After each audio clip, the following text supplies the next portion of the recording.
Hi friends, welcome to IAS APPSC TSPC lectures. So Indian history series లో ఇది next topic. So ఇంతకుముందు Indus valley civilisation అలాగే Vedic civilisation కంప్లీట్గా cover చేయడం జరిగింది. సో ఈ వీడియోలో స్పెషల్గా బుద్ధిజంలో మనకి లాస్ట్ 2 వీడియోస్ మనకి లైఫ్ ఆఫ్ గౌతమ్ బుద్ధ చూసాం. సో ఈ వీడియోలో మెయిన్గా మనం స్పెషల్గా ఫోకస్ చేయాల్సింది అంటే బుద్ధ లైఫ్లో జరిగిన 5 గ్రేట్ ఈవెంట్స్ అండ్ దాని యొక్క సింబల్స్. సో ఎక్కువ మల్టిపుల్ చాయిస్ క్వశ్చన్స్లో అడుగుతున్నారు చాలా వరకు కాంపిటేటివ్ ఎగ్జామ్స్లో, కొన్ని బేసిక్ ఎగ్జామినేషన్స్లో. అందుకని చెప్పి ఇది ఒక స్పెషల్ వీడియో కింద ఫ్రేమ్ అవుట్ చేయడం జరిగింది. ఇది ఒక జీకే ట్రిక్ ఫార్మాట్ అనుకోండి. ఒక విజువల్ నిమోనిక్ని బేస్ చేసుకొని మనం ఇవి ఎలా గుర్తుపెట్టుకోవడం అనేది చూడబోతున్నాం. సో ఫస్ట్ ఆఫ్ ఆల్ మనం చూస్తే బర్త్ ఆఫ్ బుద్ధ దేంతో రిప్రజెంట్ చేశారంటే లోటస్ అండ్ బుల్ సింబల్స్తో. సో ఇక్కడ మీకు లాస్ట్ వీడియోలో చెప్పినట్టు మాయాదేవికి ఒక కళ వచ్చింది. దాంట్లో ఒక ఎలిఫెంట్ అండ్ లోటస్ ఫ్లవర్తో వచ్చి తన భూమి చుట్టూ 3 సార్లు ప్రదక్షిణ చేసిందని. సో ఇది మెయిన్ లాజిక్. దీని తర్వాత బ్యాక్గ్రౌండ్ వర్క్ ఏంటంటే అయితే ఇక్కడ లోటస్ అనేది ఇక్కడ ఏంటంటే మీకు చూసినట్టు ఈ పిక్చర్లో లోటస్ ఫ్లవర్ అండ్ ఇక్కడ బుల్ అంటే నథింగ్ బట్ ఈ ఎలిఫెంట్ అనమాట. సో దీన్ని అప్పట్లో ఏమనేవాళ్ళు అంటే వైట్ బుల్ ఎలిఫెంట్ అనేవాళ్ళు. సో దీంట్లో వాళ్ళు ఈ బుల్ని తీసుకోవడం జరిగింది. సో ఇది యాక్చువల్ బుల్ అంటే ఇక్కడ. సో ఈ లోటస్ ఫ్లవర్ అండ్ ఈ వైట్ బుల్ ఎలిఫెంట్ని సింబల్స్ కింద రిప్రజెంట్ చేశారు బర్త్ ఆఫ్ బుద్ధాకి. సో ఇవి మనం ఎలా గుర్తుపెట్టుకోవాలి. సో జనరల్గా చిన్నప్పుడు ఏంటంటే అందరూ టాయ్స్తో ఆడుకుంటారు, స్పెషల్గా బాయ్స్ అయితే కార్స్తో ఆడుకుంటారు. కాబట్టి జస్ట్ ఈ లోటస్ కార్ అండ్ ఈ బుల్ కార్ని మీరు గుర్తుపెట్టుకొని లింక్ చేసుకుంటే మనకి సరిపోతుంది. సో ఇది లోటస్ కార్ అండ్ ఇది రెడ్ బుల్ కార్. సో ఇలాగ మనం చిన్నప్పుడు మన టాయ్స్తో అంటే కార్స్తో ఆడడం అలవాటు కాబట్టి జస్ట్ బర్త్కి అలాగా లింక్ చేయడం జరిగింది. నెక్స్ట్ ఏంటంటే మనకి గ్రేట్ రినౌన్సియేషన్, అది ఆల్రెడీ లాస్ట్ వీడియో డిస్కస్ చేయడం జరిగింది. సో ఇక్కడ హార్స్ అంటే కంటక.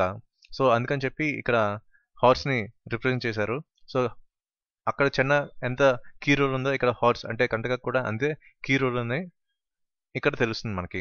సో ఇక్కడ మనకి ఎలా తెలుస్తుంది అంటే సింపుల్గా మనం ఈ మగధీర మూవీని లింక్ చేసుకుంటే మనకి ఈజీగా గుర్తుంటుంది. సో ఇక్కడ గ్రేట్ రినౌన్సియేషన్ అంటే ఇక్కడ హార్స్, అది ఎలా మనం లింక్ చేసుకున్నాం అంటే ఈ మగధీర మూవీతోని. నెక్స్ట్ ఎన్లైట్మెంట్ అంటే Bodhi tree. Bodhi tree already మీకు తెలుసు, ఒక పీపుల్ ట్రీ కింద దీనికి ఎన్లైట్మెంట్ అయింది on the 14th day at Niranjan river Uruvela అని. సో ఈ బోధి ట్రీ ఎందుకన్నారంటే దీని కింద ఆ పీపుల్ ట్రీ కింద జ్ఞానోదయం అయిందని చెప్పి ఈ బోధి ట్రీని రిప్రజెంట్ చేశారు. సో పూర్తిగా అప్పుడు సంబోధి అంటే పూర్తిగా జ్ఞానం కలిగిన వాడని చెప్పారనమాట. సో అందుకని చెప్పి ఎన్లైట్మెంట్కి ఈ బోధి ట్రీ అని. జస్ట్ ఈ ట్రీని గుర్తుపెట్టుకోండి, జస్ట్ బోధి ట్రీ అని ఎక్కడ బోధగయాలో. నెక్స్ట్ ఫస్ట్ సర్మన్ మనకి ఎక్కడ ధర్మచక్ర పర్వతన. సో దీనికి ఏంటంటే వీల్ సింబల్ పెట్టారు. సో ఫర్ ఎగ్జాంపుల్ మనం రోజు చూస్తాం ధర్మచక్రం మూవీ చూసాం అంటే ఇక్కడ చక్రాన్ని ఉంది కాబట్టి మనకి ఈజీగా వస్తుందంటే వీల్ అని వస్తుంది. సో ఇలాగ మనకి ఫస్ట్ సెరమనీ ఎక్కడ అయింది, సారనాథ్లో అయింది. ఎక్కడ అంటే ఒక డీర్ పార్క్లో అయింది. సో దీన్ని ఏమంటారంటే ఈవెంట్ని ధర్మచక్ర పర్వతన అంటారు. సో దీంట్లో ఆల్రెడీ మనకి చక్ర ఉంది కాబట్టి అది ఇంగ్లీష్లో మనకి వీల్ కింద మనకి రిప్రజెంట్ చేస్తుంది. నెక్స్ట్ ఇక్కడ డెత్ ఏంటంటే మహాపరినిర్వణ. సో వీళ్ళు ఏంటంటే ఒక సింబల్ అంటే స్టూప. సో మనకి లాస్ట్లో చూసినట్టు ఎక్కడ చనిపోయారు అంటే కుషీనగర్లో చనిపోయారు. సో ఆ రిలిక్స్ ఏవైతే ఉన్నాయో బుద్ధుడివి అవి కొన్ని ప్లేసెస్కి వెళ్ళి ఈ స్టూపాస్ కింద కన్వర్ట్ చేయడం జరిగింది. సో ఫర్ ఎగ్జాంపుల్ మీరు స్టూప ఆర్కిటెక్చర్ అంటే మనకు తెలుస్తుంది అంటే Buddha. So death of Buddha ఎలా మనకి రిప్రజెంట్ చేశారంటే ఈ స్టూపాస్ ఫామ్లో. సో సింపుల్గా మనకి ఈ స్టూప అనేది ఈ పిక్చర్లో కనిపిస్తుంది కాబట్టి స్టూప అనేది ఆల్రెడీ మనకి తెలిసిన వర్డ్ కాబట్టి ఇలా మనం లింక్ చేసుకోవచ్చు. సో ఇది యాక్చువల్గా మనం ఈ 5 great events and symbols. First of all మళ్ళీ మనం రివ్యూ చేసుకుంటే బర్త్ ఎలా అంటే ఈ లోటస్ కాల్ బుర్కాల్తో రిప్రజెంట్ చేస్తున్నాం. అలాగే గ్రేట్ రినౌన్సియేషన్ అంటే మగధీర మూవీతో ఇక్కడ ఏంటంటే హార్స్ అనేది రిప్రజెంట్ చేసింది. అలాగే ఎన్లైట్మెంట్ అనేది బోధి ట్రీ, సింపుల్గా చెప్పాలంటే పీపుల్ ట్రీ. ఇక్కడ మనకి కంప్లీట్గా సంబోధి అయ్యారు కాబట్టి దీన్ని బోధి ట్రీ అని పేరు పెట్టారు. ఫస్ట్ సర్మన్ ఏమంటారంటే ధర్మచక్ర పర్వతం అంటాను. ఇక్కడ చక్ర ఉంది కాబట్టి అది వీల్ కింద మనం లింక్ చేసాం.